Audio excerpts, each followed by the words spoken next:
The 33-year-old artist hosts dialogue on mental illness with Peel Dem Layers Back, which is a hip-hop centered workshop to promote mental health awareness.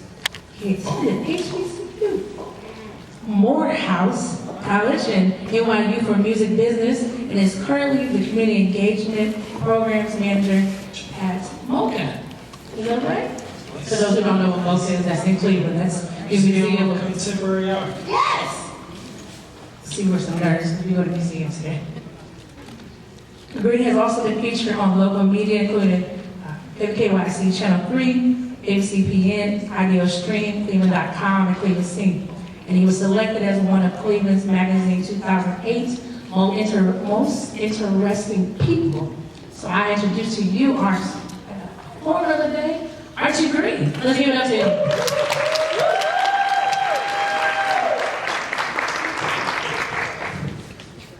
How you guys doing today? Let's try that again. How's everybody doing today? This is amazing. I'm grateful just to be here. Before I start anything, I'd like to first thank God for my cup. I don't look at depression as a mental illness. I look at it as a superpower. Because my pain is my salvation. And when I share my story with people, it becomes their salvation as well. Here to tell you that if you're going through something, whether it's depression, anxiety, whatever the case may be, you are not alone.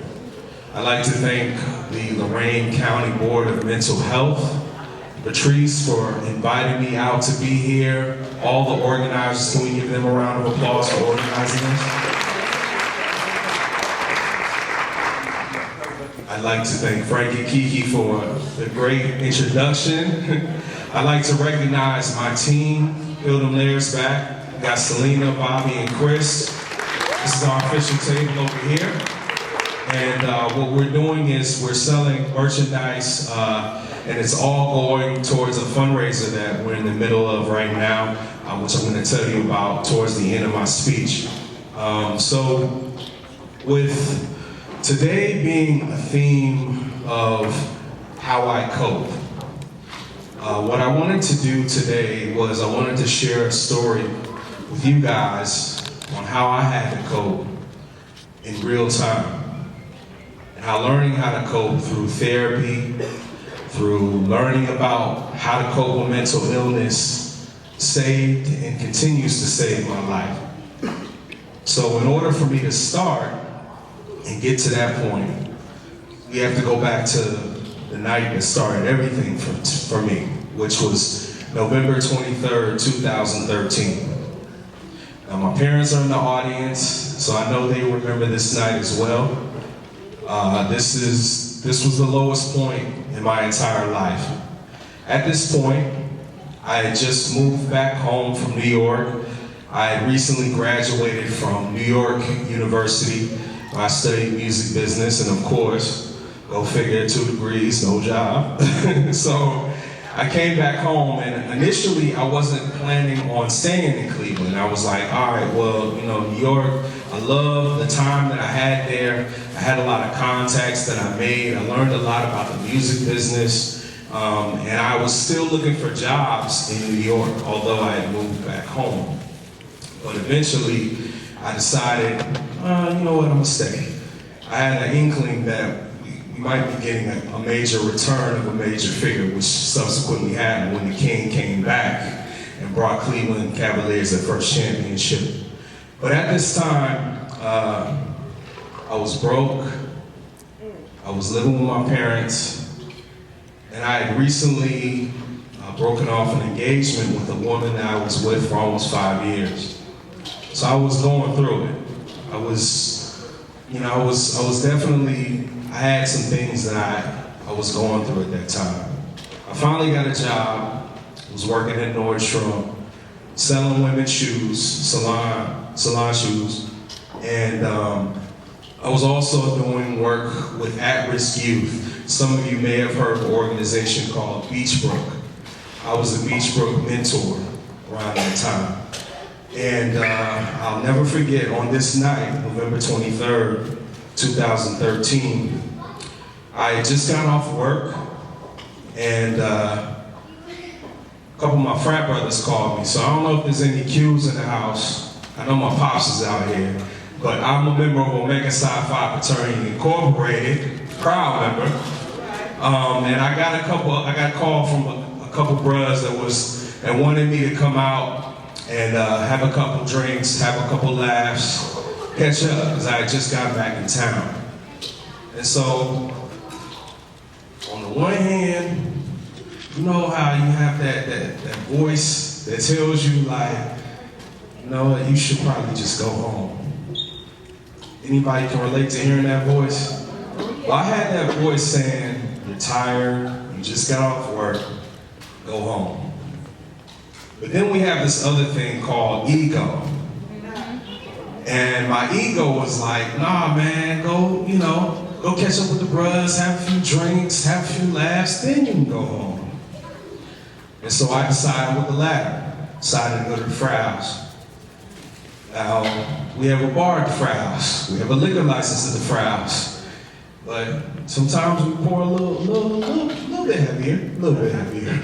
So that night, I drank, and I drank. Some of y'all know what, when I say pull up, y'all say drink.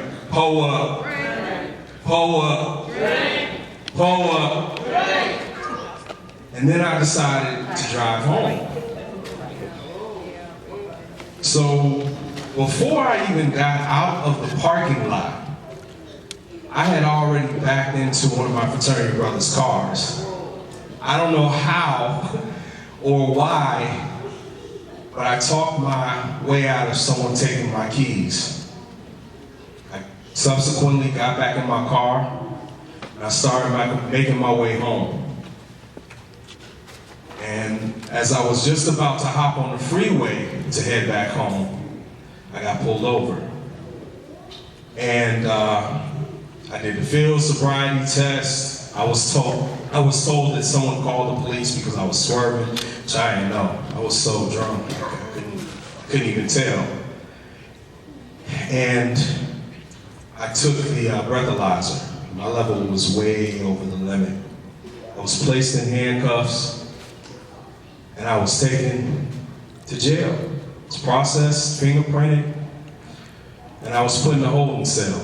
And I remember it was the worst night of my life to have to call my parents and tell them where I was. Thankfully, I had parents to call to tell them where I was, and thankfully they had the means to come and bail me out that night.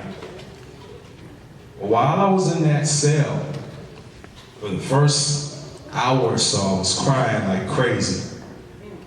I couldn't believe I was here. What did I do, God? What did I do to get here? But that same little voice came to me and said, you can trap my body, but you can't trap my mind. I'll say that again. You can trap my body, but you can't trap my mind. And as crazy as that night was, I was good after that. So I entered a phase after that night of just a really low period. My license was suspended for a year. I could only drive to and from work, church, and home. And so, at the time, we were living in Aurora. And for those of you who don't know, Aurora is about 45 minutes outside of downtown. So it was away from everything. And again, I couldn't drive. Anytime I wanted to do anything, I'd have to call my friends. I'd be like, yo, y'all going out tonight? Can one of y'all come scoop me? And then drop me off at the end of the night too? So for me, I felt like that was a burden. I don't want to, I was embarrassed. I felt like that was a burden to other people. So I rarely called anybody to hang out, to kick it. I was isolated. I was going through a phase where I was asking myself and asking God, why am I here? Why am I going through this? What did I do to deserve this? And what I'd like to do now is I'd like to read a brief, just a scripture that really applies to what I went through. It's from the book of James, chapter 1, verse 2 through 4. It says, "Consider it pure joy, my brothers and sisters, whenever you face trials of many kinds, because you know that the testing of your faith produces perseverance. Let perseverance finish its work, so that you may be mature and complete, not lacking anything." So some of you might be going through a rough time right now, a rough patch. And it may feel like this makes no sense. But I'm here to tell you, if I didn't go through that, I wouldn't be standing in front of y'all today. If I hadn't gone through this trial that God had preordained for me, I would not be talking to y'all right now. I can promise you that. So whatever you're going through, understand, one, that you're not alone. Two, that you are not your mental illness. Mental illness